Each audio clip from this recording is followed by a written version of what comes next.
Hello guys and welcome to the Gamer Zone. Now our today's video is about that how to play the pre-installed game on your phone. So let's start our video. Tap on the settings.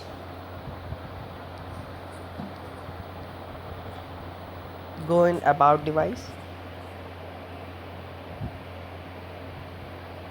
Now check your software information. You will be seeing Android version. Just start tapping on it. You will see this icon.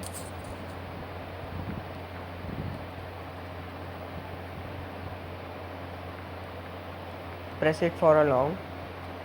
You will see that a game will come that you can play.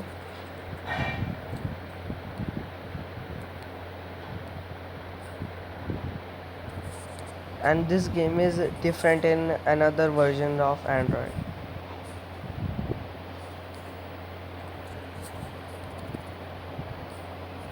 So thank you guys for watching our video and don't forget to subscribe or like our channel The Gamer.